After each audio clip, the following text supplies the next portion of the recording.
Newsstars है from the platform of Red Box। आज अपनी इस वीडियो में हम बात करेंगे बहरिया टाउन की बाउंड्री वॉल का इशू रिजॉल्व हो गया है। आज मैं उसके बारे में आपसे तफसीली बात करूंगी। वीडियो में आगे बढ़ने से पहले हमारे चैनल को सब्सक्राइब करें और बेल नोटिफिकेशन पे क्लिक करें। Prison 48 and 47 उसके बाद जो है ना बाउंड्री वॉल खिंची हुई थी और कुछ जो एरिया था बाउंड्री वॉल से बाहर का आ रहा था बहरिया टाउन कराची का। तो ऐसे में क्या हो रहा था कि वो जो एक डिस्प्यूट, एक जो तनाज़ा चल रहा था कि ये जो एरिया है ये बाउंड्री वॉल के अंदर है या बाउंड्री वॉल के बाहर है, तो ये जो मसला है वो हल हो चुका है। अब ऐसे में उन लोगों के लिए फ़ायदेमंद है कि जिन लोगों ने अपनी फाइल्स जो हैं वो सेल आउट कर दी थी और जिन लोगों ने अपनी इन फाइल्स को होल्ड कर लिया था, तो उनके लिए ये बहुत एक अच्छा अभी मौका है क्योंकि बहरिया टाउन कराची के अंडर में ये चीज़ आ गई है और बहरिया टाउन कराची ने वो जो बाउंड्री वॉल थी प्रेसिडेंट 47 और 48 की वो हटा दी है।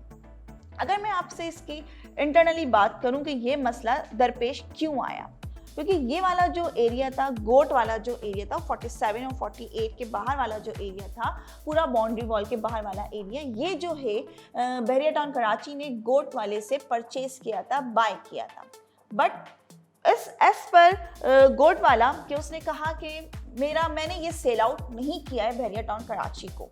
ठीक है। उसने कहा कि मैंने बहरिया टाउन को वालों को ये सेल आउट नहीं करी, ये मेरी अपनी ज़मीन है। फिर इसके ऊपर एक और ने केस करा कि नहीं ये मेरी ज़मीन है। तो ये जो मामला था ये डिस्प्यूट पे चला गया था।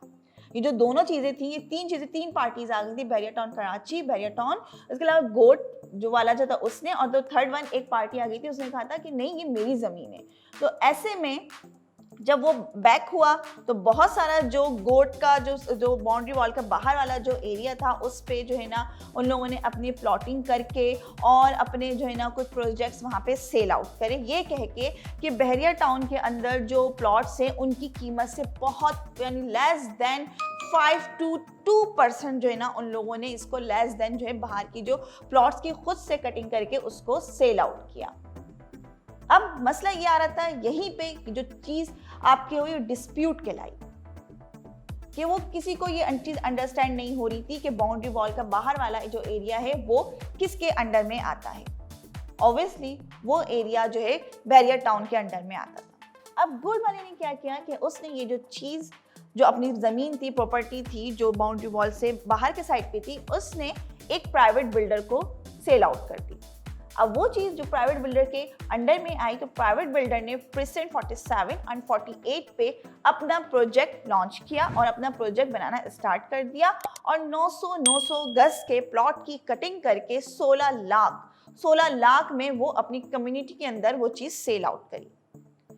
सेल आउट करने के बाद जब बहरिया टाउन कराची को ये चीज़ इन्फॉर्म हुई कि अब ये प्राइवेट बिल्डर के पास आ गया है, क्योंकि उनके पास तमाम डॉक्यूमेंट्स थे अपनी ज़मीन के, उन्होंने प्राइवेट बिल्डर्स को शो करवाया कि ये ज़मीन हमारी है। तो ऐसे में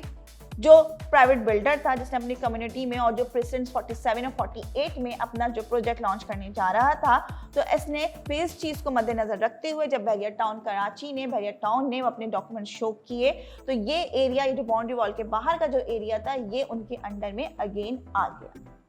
इसी तरीके से प्रेसिडेंट 27 की अगर हम बात करें तो वो उधर भी गोट वालों ने, जो गोट वाले थे उसके इर्द गिर्द के जो गोट वाले थे उन लोगों ने अपनी ही प्लॉट्स की कटिंग करके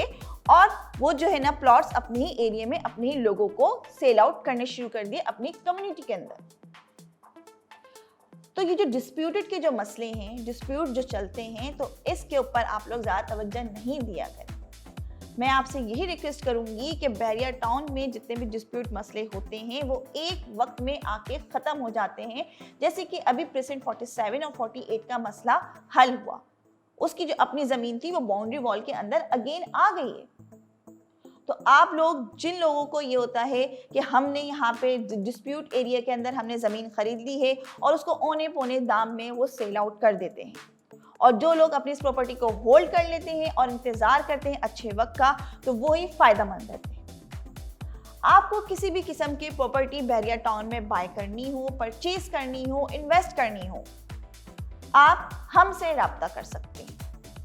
हम बहरिया टाउन कराची में आप जिस परसेंट में बोलेंगे, जिस प्रोजेक्ट का बोलेंगे, जिस परसेंट पे आप उंगली रखेंगे, जो परसेंट आपको जिस प्राइस में चाहिए होगा, हम आपके लिए फिजिबिलिटी निकालेंगे। मोस्ट वेलकम कि आप हमारे ऑफिस आए, विजिट करें और कभी भी कोई प्रॉपर्टी बाय करने से पहले हमसे आप ज़रूर रब्ता करें, क्योंकि हमारे पास मौजूद है प्रॉपर्टी कंसल्टेंसी का एक पैनल। लाजमी है कि आप जब भी कोई प्रॉपर्टी बाय करें तो उसके लिए मालूमात ले लीजिए, और मैं आपसे रिक्वेस्ट करूंगी कि उसके लिए आप हमारे ऑफिस आए, विजिट करें और बहरिया टाउन कराची में इन्वेस्ट करें। और इसी के साथ मुझे इजाज़त दीजिए। अल्लाह नेके।